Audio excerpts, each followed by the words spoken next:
ચોથા મુદ્દાની વાત કરીએ તો દક્ષિણ ગુજરાતમાં વધતા નકલી પનીર, ભેળસેળિયા દૂધ અને નકલી દવાઓના કૌભાંડો વચ્ચે હવે સુરતમાં 50 કરોડના ખર્ચે hitech food and drugs testing laboratory બનાવવામાં આવશે। આ લેબ શરૂ થયા બાદ દૂધનું દૂધ અને પાણીનું પાણી સેકન્ડોમાં થઈ જશે। અત્યાર સુધી દૂધમાં પાણી કે યુરિયાની ભેળસેળ ચકાસવા માટે લાંબી પ્રક્રિયા થતી હતી, પરંતુ હવે આધુનિક મશીનરી દ્વારા સેકન્ડોમાં જ દૂધની શુદ્ધતા તપાસી શકાશે। માત્ર દૂધ જ નહીં, નકલી દવાઓ અને કફ સિરપની પણ ઝડપી તપાસ શક્ય બનશે। સરકાર અનુસાર આ લેબથી ખાદ્ય પદાર્થોમાં ભેળસેળ કરનારાઓ અને નકલી દવાઓ વેચતા તત્વોની સામે કડક કાર્યવાહી કરવામાં સરળતા રહેશે।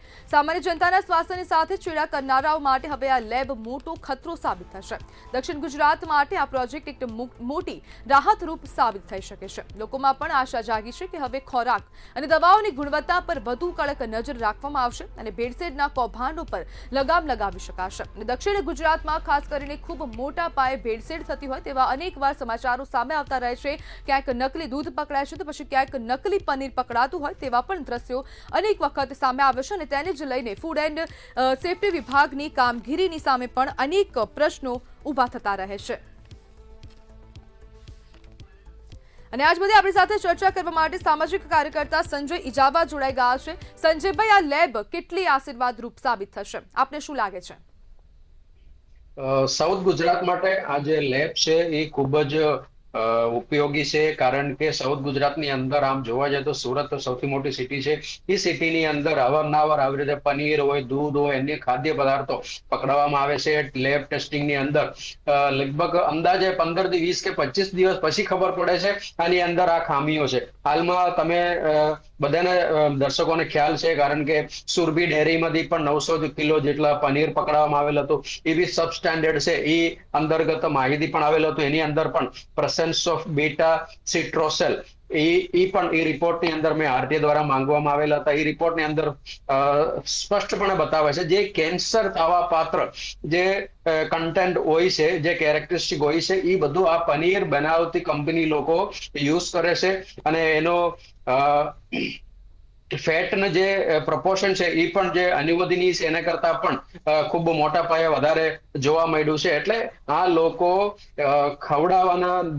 લોકોને ખવડાવવાના બહાને સસ્તી અને હલકી ક્વોલિટીનું બનાવે છે અને લોકો પાસેથી પૂરતો પૈસા લઈને આ ખરાબ ખવડાવી રહ્યા છે। એની સામે જો ડ્રગ્સ એન્ડ ફૂડનો આ પ્રમાણેનું કોઈ ટેસ્ટિંગ તાત્કાલિક સુરતની અંદર શરૂ થઈ જાય, 50 કરોડના ખર્ચે સરકારશ્રી આ જે બનાવવા જઈ રહ્યા છે એ જો તાત્કાલિક શરૂ થઈ જવું જોઈએ, કારણ કે વિથિન કલાકોમાં, વિથિન સેકન્ડોમાં આનું જે રિઝલ્ટ છે, પ્રાથમિક રિઝલ્ટ પણ આવે અને 14 દિવસની અંદર આ જે પૂરેપૂરું જે ફાઇનલ રિપોર્ટ પણ આવવાની શક્યતા આ લેબ ચાલુ થવાની છે। એટલા માટે તાત્કાલિક ધોરણે ચાલુ થઈ જવું જોઈએ, કારણ કે ફક્ત સુરત નથી, આખા ગુજરાત અત્યારે ભેળસેળ વાળું અને કેન્સર થવા પાત્ર જે વસ્તુઓ નાખીને જે બનાવતો ખાદ્ય પદાર્થો આપણે ખાઈ રહ્યા છે। સંજયભાઈ, માત્ર આવી લેબો બનાવવાથી માફિયા ઉપર કાબુ શક્ય છે? ના, માત્ર લેબો બનાવવાથી શક્ય નથી, પણ અત્યારની હાલની પરિસ્થિતિ એવું છે, તમે એકવાર ટેસ્ટિંગ માટે વસ્તુઓ મોકલો એટલે લગભગ મહિના સુધીનો ટાઈમ લે છે, આવવા જવાનો ટાઈમ થઈ જાય છે, ત્યાં વેઇટિંગ પીરિયડ હોય છે। એટલે આ બધું કરતા આખા ગુજરાતનું ટેસ્ટિંગ એક જ 2 જગ્યાએ કે 3 જગ્યાએ થતું હોય, એટલે આ પ્રશ્ન સાઉથ ગુજરાત માટે સૌથી મોટું છે।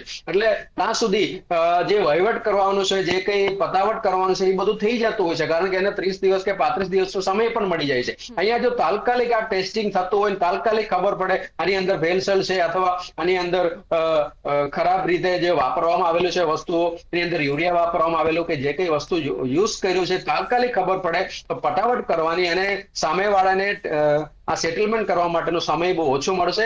એટલે હાલમાં જે ટકાવારીમાં આ જે પદ્ધતિઓ અત્યારે આપણે પકડાઈ રહ્યા છે એની અંદર એની અંદર વેગ મળશે એવું મારું માનવું છે। બાકી આ લેબ શરૂ થવાથી આપ જે કહી રહ્યા છો કે પતાવટ વાળી વાત, તો પતાવટ વાળી વાત તો મતલબ ત્યાં ઉભા બી થઈ શકે છે, જે લોકો લેણદેણ કરવાના છે તો તાત્કાલિક કારણ કે આ સુરભી ડેરીના જે જે કામગીરી છે એ લગભગ 2-3 મહિના થઈ ગયા છે. 11મા મહિનામાં થયેલું છે. આજે પણ એની સામે FIR થયું નથી અને આજે પણ એની સામે 10 લાખ રૂપિયાનો દંડ ઉઘરાવવાનો કોઈ કાર્યવાહી કરી નથી. એટલે એનો મતલબ એવું થાય છે કે કસે ને કસે પટાવટ થઈ રહ્યા છે. એટલે આરટી ની અંદર માહિતી માંગે તો આ પ્રમાણે કોઈ માહિતી નથી એવું સુરત મહાનગરપાલિકા પણ આપણને જણાવે છે. તો એની અંદર આપણે સ્પષ્ટપણે દેખાય છે જ્યારે આ એક્ટ ની અંદર જોગવાઈ છે જો તમે ખાદ્ય પદાર્થોની અંદર કોઈ ભેળસેળ પકડાય તો 10 લાખ રૂપિયા સુધીનું જે દંડના જોગવાઈ છે, અહીંયા તો કોઈ 10 લાખ રૂપિયા સુધીનું દંડ કોઈ ઉઘરાવતું નથી. કારણ કે એને પટાવટ કરવાનો ટાઈમ મળી જાય છે. મહિનો કે 35 કે 40-50 દિવસનો જો સામયિક ગાળો છે આમાં મળી જાય છે એટલે એ લાગવડ કરી શકે છે. અહીંયા તાત્કાલિક એનો જો રિઝલ્ટ આવતું હોય તો એની અંદર આ લાગવડ કરવાનું કે પટાવટ કરવાનો ટાઈમ નહીં મળે એવું મારું માનવું છે. એટલા માટે આ ઉપયોગી છે સાઉથ ગુજરાત માટે. સંજયભાઈ, હવે લેબ બનાવવાથી ભેળસેળ બંધ થશે તેની શું ગેરંટી?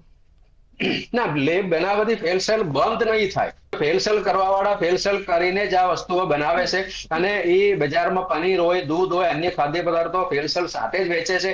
એમાંથી જ એ લોકો કમાણી કરતા હોય. આપણે જાણે અંજાણામાં એ જ વસ્તુ ખાઈ રહ્યા છે. પણ જ્યારે આ ટેસ્ટિંગ કરવા માટેનું જે લેબોરેટરી આપણી પાસે ઉપલબ્ધ હોય તો જાગૃત નાગરિકો પણ આ ટેસ્ટિંગમાં વસ્તુઓ મોકલી શકે છે અને તાત્કાલિક અને રિઝલ્ટ પણ આપણે લાવી શકે છે. એટલે ભેળસેળ જો બંધ કરવાની પદ્ધતિ કરવી હોય તો ઈચ્છા શક્તિ તંત્રને હોય તો જ બંધ થશે. બાકી કોઈ જગ્યા બંધ થવાની સંભાવના નથી. સંજયભાઈ, નાગરિકોમાં જાગૃતતાનો ક્યાં અભાવ છે? જાગૃત એટલા માટે નથી કારણ કે તમે જે જગ્યા પર ખાવા જઈ રહ્યા છો ત્યાંથી તમે સેમ્પલ, કારણ કે તમે એને ખાવા માટે વસ્તુનો ઓર્ડર આપો છો તો એની પાસે સેમ્પલ માંગવાનો પણ અધિકાર તમને છે. એ જે સેમ્પલ તમે આ નજીકમાં આવી રીતે મોટા જો લેબોરેટરીઓ ઓપન થતી હોય તો એ લેબોરેટરીમાં તમે ચકાસણી માટે પણ તમે મોકલી શકો છો. પીવા લાયક આપણા પાણી છે એ પણ આપણે લેબોરેટરીમાં મોકલી શકે છે. પછી અમે જે પાણી પીવે છે તો સુરત મહાનગરપાલિકા જે આપે છે એ પાણી આપણે જે પીવે છે એ પીવા લાયક છે, એની અંદર TDS કેટલા છે અને એની અંદર અન્ય ધાતુઓ કેટલા છે એ બધું તમે પણ ચકાસણી કરી શકો છો. ઘણીવાર અમે કરેલા હોય છે. તો આ પ્રમાણે એક લેબ ઓપન થવાથી સાઉથ ગુજરાતના જાગૃત નાગરિકોને આ પ્રમાણેનું પણ કંઈક કામ કરવાનો એક મોકો એની અંદર ખુલ્લું થશે. જી બિલકુલ સંજયભાઈ, જોડાવા બદલ આપનો આભાર.